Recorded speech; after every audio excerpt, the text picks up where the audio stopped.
মনে রাজ হংস তুই সাঁতার দেনা। এই ধর্ম প্রেম ভক্তি যেখানে আছে সেটা কোথায় না প্রেমময়ের চরণ সাগর। প্রেমময়ের চরণ সাগরে ধনে বলে ধনে ভক্তমণ্ডলী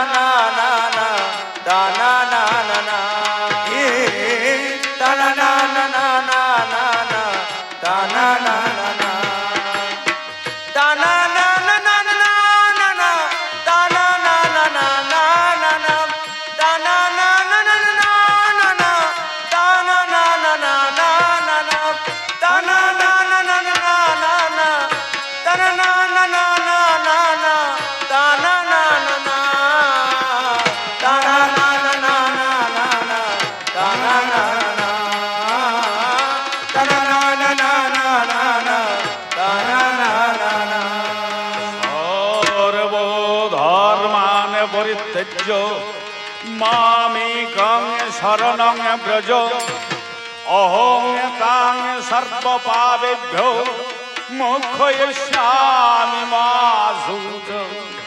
ওম বার্ধায় প্রতিবোধিতাং ভগবতা নারায়ণেন স্বয়ং ব্যাসেন প্রথিতাং পুরাণমুনিনা মধ্যমভারত অদ্বৈতামৃতবর্ষিণী ভগবতীম অষ্টাদশাধ্যায়িনী অম্ব তামনুসন্ধধ্যামি ভগবতে গীতে ভবৎশ্রীনি। নমস্তুতে ব্যাস বিশাল বুদ্ধে ফুল্লরবিন্দায়ত পৌত্রনেত্র যেন তয়া ভারত তৈলপূর্ণ প্রজ্জ্বলিত জ্ঞানময় প্রদীপ প্রপন্ন মর্যাদায় তত্র বৈত্রৈকপাণয়ে জ্ঞান মুদ্রায় কৃষ্ণায় গীতামৃত দুহে নমঃ নমঃ। সর্বোপনিষদ গাবো দুগ্ধাগোপালনন্দন পার্থবৎস সুরী ভোক্তা দুগ্ধং গীতামৃতং মহোদে বসুদেব সুতং দেবং কংসচানরমর্দনম দেবকী পরমানন্দং কৃষ্ণং বন্দে জগদ্গুরুং ভীষ্মদ্রৌপদী জয়দ্রৌপদী নন্দহারণোদবলঃ শল্যগ্রাহ বৈদেহীন বহরিপত্নেন বিলাকুলা অশ্বত্থামকর্মঘোরমঘোরা দুর্যাধনানুবর্তিনী সৌতীর্ণা খলুপাকুলবৈ রণনদীকৈবর্ধগীষভ পারাশ্বর্যবচ সর্বভুজং জলগে গীতার্ধগন্ধৌতকটগে নানায়াখ্যানকৈশরগে হরিকথা সঙ্গে বোধনা বোধিতং লোকে সজ্জন শতপতিরহরহ পেরীয়মানং মুদাঃ ভূয়াদ ভারতবঙ্গজং কলিবলবদ্ধং শ্রেয়সে নিত্য গীতা পাঠ যথা। শ্রীমদ্ ভগবদ গীতা ভগবানের মুখ নিঃসৃত বাণী। নিত্য গীতা পাঠ যথা গীতা অবস্থানে সেই স্থানে প্রয়াগ আদি তীর্থ বিদ্যমান। মনোপ্রাণে গীতা পাঠ শ্রবণে করে যে জনে শরীর রক্ষক দেবী ঋষি যোগীগণে সর্বদা করে নিবাস। এই শরীরে তাহার দেহান্তেও না করেনি তারে পরিহার। ধ্রুব নারদ আদি যত সহচর শনে গোপাল বালক কৃষ্ণ সেই গীতা পাঠ স্থানে আসিয়া সহায় হবে। জানিবে নিশ্চয় সেই স্থানে দেব শক্তি ধর্ম শক্তি সপ্তর উদয়। যে স্থানে হয় সদা শ্রীমদ্ ভগবদ গীতার বিচারে সদা গীতায় অধ্যয়নে অধ্যাপনা আর আপনি শ্রী ভগবান আসি সেই স্থানে বিহরেন প্রাণাধিকার তার শ্রীরাধিকার রাধা কৃষ্ণ একত্রে যথায় হয় মহামিলনে সে জায়গাটা হয়ে যায় মধুময় ধাম বৃন্দাবনে। বৃন্দাবনের মাঝখানে যত ভক্ত নরনারী প্রেমানন্দে সবাই বলে হরি হরি হরি। শুধু ভক্তমণ্ডলী আজ ধর্মরাজের শ্রী অঙ্গনে আমার তো মনে হচ্ছে যেন সকলে ধর্মের সেই অনুশাসন পালন করে চলেছেন। এতক্ষণ পর্যন্ত অধর্ম সে তার ভয়ঙ্কর তুফান, অধর্ম তার ভয়ঙ্কর সাইক্লোন, অধর্মতার ভয়ঙ্কর টর্নেডো আপনাদেরকে যেন মনে হচ্ছে এক বিন্দু সরাতে পারে নাই। যে কারণে আমার মায়েরা আর আমার পিতা সকলেই, আমি বলাতে নয়, সকলেই আপনা আপনি হরিধ্বনি উলুধ্বনি দিচ্ছেন। শ্রীমদ্ ভাগবতকার বলছেন, রাধা কৃষ্ণেতি কূজন্তম মধুরাম মধুরাক্ষরম আরূঢ় কবিতা শাখামে বন্দে বৈষ্ণব কোকিলম। আমি তো সাধারণ একজন নরকের কীট, আগেই বলেছি। আজ আমাকে অভিনয় করানোর জন্য ধর্মের ভূমিকায় দিয়েছেন, কিন্তু আপনারা যারা এখানে বসে আছেন, ভাবগ্রাহী রসগ্রাহী, কৃষ্ণ কথারূপী অমৃত পানকারী শুধুই ভক্তমণ্ডলী, আমি বলছি না, ভাগবত বলছেন, যারা সদা সর্বদা সেই ভগবান নিত্য নিরঞ্জন এবং আমার ভগবতী লাদিনী শক্তিময়ী শ্রীমতী রাধা রানীর নাম স্মরণ করেন, মনন করেন, মাঝে মাঝে কখনো কীর্তন করেন, আমি অধম অর্বাচীন সমস্ত ভক্ত নর নারীর চরণ রেণু মস্তকে ধারণ করি। সকলের পদরজ, এটাই হচ্ছে ধর্মের যেন একটা লক্ষণ। ধর্মের দশবিধ লক্ষণ আছে। ধৃতি, ক্ষমা, দময়ন্তং, শৌচ, নিন্দ্রিয় নিগ্রহ, শ্রদ্ধা বলি গবাংগ্রাস, সরবিধ ধর্ম লক্ষণ। ধর্মের এক জায়গায় শাস্ত্র বলছে 6টা লক্ষণ, আবার শাস্ত্র বলছে 10টা লক্ষণ। বলবো আমি গানে গানে। আর অধর্মের লক্ষণ কি? দীর্ঘ প্রায় 2 ঘন্টা ধরে, 1.5 ঘন্টা ধরে উনি যেভাবে বলে গেলেন, জগতে অধর্মই যেন, উনি কথাই কথাই বলেছেন, যে করে পাপ, উনি বলেছেন বেশ জোরের সঙ্গে বলেছেন, যে করে পাপ সে নাকি হয় ভগবানের বাপ। ওরে বাপ রে বাপ, আপনারা মাফ করলেও আমি কিন্তু করব না গো মাফ। এই যে রাজা দশরথ অধর্ম করেছিল বলে রামচন্দ্র নাকি ভগবান তার পুত্র হয়ে এসেছিল, মূল তত্ত্বটা কি এখানেই নিহিত আছে? জন্মান্তরবাদ সনাতন বিশ্বাস করে। রাজা দশরথ পূর্বজন্মে কে ছিলেন? কৌশল্যা, কৈকেয়ী, সুমিত্রা, এরা পূর্বজন্মে কে ছিলেন? একটু যদি পিছুতে যাওয়া যায়, আর এই অন্ধমুনি বা কে ছিলেন, সিন্ধুই বা কে, এই তত্ত্বগুলি পুঙ্খানুপুঙ্খ আলোচনা করলে দেখা যাবে কর্মের ফল, অধর্মের জন্য নয় বাবা, কর্মের ফল, ফলে চিরকাল পারে না জীব তারে ছেড়ে ফেলে দিতে। যে যেমন কর্ম করবে তাকে তেমন ফল ভোগ করতে হবে। এই কর্মের ফল ভোগ করার জন্য আমরা এই পৃথিবীর মাঝে যত নরনারী এসেছি, স্রষ্টার সর্বশ্রেষ্ঠ সৃষ্টি এই মনুষ্য জাতি, এই মনুষ্য জন্ম লাভ করার পরেও আমরা যদি সেই স্রষ্টার নিয়ম মেনে আমরা কাজ না করি, কর্ম না করি, আমাদেরকে বলা হয় মানব। কেন মানব বলা হয়? হে স্রষ্টা, হে ঈশ্বর, আমরা তোমার অনুশাসিত ধর্ম মানব, তাই আমাদেরকে প্রথমে বলা হয়েছে মানব। মাননীয় জনগণ, আপনারা বিচারকের আসনে বসে আছেন, বিচার করবেন। উনি বলতে বলতে অনেক তত্ত্ব কথা বলেছেন। এই রাজা দশরথ, কৌশল্যা, কৈকেয়ী, সুমিত্রা, এরা আগে কে ছিল? সুতপা আর পৃষ্ণি। একেবারে পিছুতে যদি যাওয়া যায়, তাদের তপস্যার প্রভাবে ভগবান তাদেরকে বলেছিলেন, জন্মে জন্মে আমি তোমাদের পুত্র হয়েই যাব। তাদের সময় হয়েছে, তারা পেয়েছে। আর যে করবে পাপ সে হবে ভগবানের বাপ। না, পাপটাকে সংশোধন করার জন্য এর আরো অনেক আগে থেকে পূর্ব নির্ধারিত হয়ে আছে। কে? পাপের ভান্ডার রূপে ত্রেতাযুগে এসেছিল রাজা দশানন।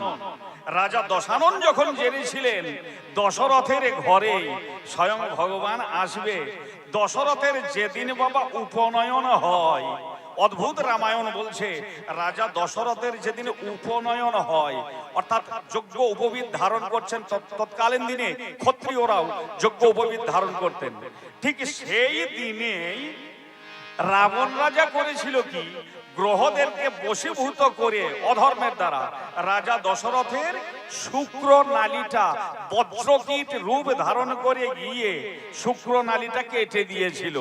তাই 749 জন রমণীর বৈধভাবে প্রাকৃতিক নিয়মে কোনো সন্তান হয় না। কিন্তু ধর্মের গতি অতি সূক্ষ্মাতি সূক্ষ্ম।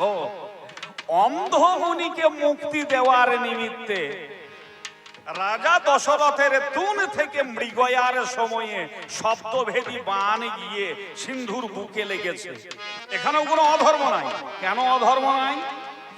আপনারা জানেন, যদি নদীতে বা সরোবরে একটা কলসি জল ভরা হয়, তাহলে ভুক ভুক ভুক ভুক করে একটা শব্দ ওঠে।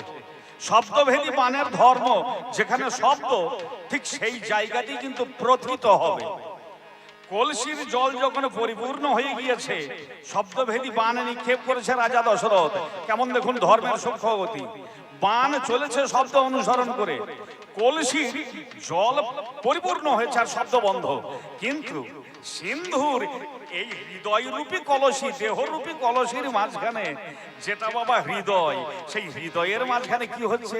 আমাদের প্রত্যেকেরই তো ফুসফুসের একটা শব্দ আছে, তাই না? একটা ধুক ধুক ধুক ধুক করে শব্দ। শব্দভেদী বাণের ধর্ম, সেই ধর্ম পালন করতে গিয়ে সিন্ধুর বুকে সেই বাণটা লেগেছে।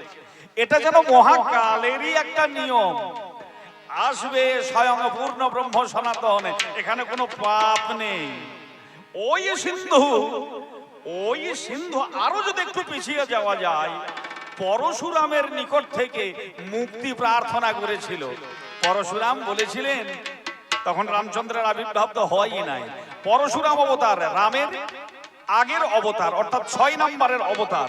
এই পরশুরাম অবতারে শ্রবণ কুমার বা সিন্ধু পরশুরামের নিকট থেকে মুক্তি পেতে চেয়েছিলেন। পরশুরাম দেখেছিলেন তার অদৃষ্টে পিতা মাতার সেবা করতে করতে অবশ্যই ভগবানের আনয়নের জন্য অকাল মৃত্যু যোগ। পরশুরাম বলেছিলেন, তুমি তীর্থে তীর্থে পিতা মাতাকে নিয়ে ভ্রমণ করো, অবশ্যই তুমি মহামুক্তি পাবে। মাননীয় জনকোট, ধর্মের কেমন সূক্ষ্ম গতি দেখুন।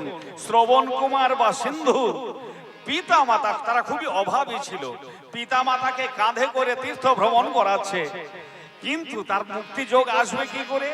রাজা দশরথের নিকট থেকে, তিনি পুণ্যবান রাজা, রাজা দশরথের নিকট থেকে এই সপ্তভেদী বাণ গিয়ে সিন্ধু বা শ্রবণ কুমারের দেহান্তর ঘটলো। রাজা দশরথ তিনি সেটাকে কোলে করে নিয়ে গেছেন। যারা চার্বাক দর্শনে বিশ্বাসী, যারা নাস্তিকতায় বিশ্বাসী, যারা অধর্ম পন্থায় বিশ্বাসী, তারা বলে রাজা দশরথ পাপ করলো বলে ভগবানের আবির্ভাব হলো। কিন্তু না, অনেক পূর্ব থেকে পাপী দশাননকে উদ্ধার করার জন্য, মুক্তি দেওয়ার জন্য, অধর্ম বিনাশ করে রাম রাজত্ব প্রতিষ্ঠা করার জন্য অনেক অনেক পূর্ব থেকে নির্ধারিত হয়েই আছে ভগবান নেমে আসবেন ধুলার ধরণীতে। একটা সূত্র, একটা হেতু অবলম্বন করেছেন। মাননীয় জনকোট, আজ আমার অধর্ম ভাইয়ার কথা শুনে যদি আপনারা কেউ এই প্রকারই পাপ করেন, তাহলে হয়তো ভগবানের বাপ হইলেও হইতে পারেন। আমি আপনাদেরকে ওই পাপ হতে বিরত হতে বলবো না। স্বধর্মেই নিধন শ্রেয়, পরধর্ম ভয়াবহ। নিজ নিজ ধর্মে অটুট থাকলে তবেই সে ভগবানের উপযুক্ত ভক্ত হতে পারে। ভক্ত কাকে বলে? ভক্তিই বা কাকে বলে? সা পরানুক্ত ঋশ্বরে। শাণ্ডিল্য সূত্র, নারদ ভক্তি সূত্রের প্রথম সূক্ত। সা পরানুক্ত ঋশ্বরে, অর্থাৎ আমি সেই পরমেশ্বরের প্রতি সদা সর্বদা অনুরক্ত। রাজা দশরথ আমি আমার মৃগয়া কর্ম, এটাও আমার ধর্ম। শব্দভেদী বাণ নিক্ষেপ করা, এটা রাজা ক্ষত্রিয়ের ধর্ম। শব্দভেদী বাণের ধর্ম, শব্দ লক্ষ্য করে প্রতীত হওয়া, এটা বাণের ধর্ম। অধর্মটা কোন জায়গায়? মাইক জগতের মাঝখানে ধর্ম কি? পুত্র স্নেহে অন্ধ হয়ে অন্ধমুনি তাই অভিশাপ দিয়েছেন। এটাও পিতামাতারই ধর্ম, অধর্ম কোথাও তো দেখা যায় না।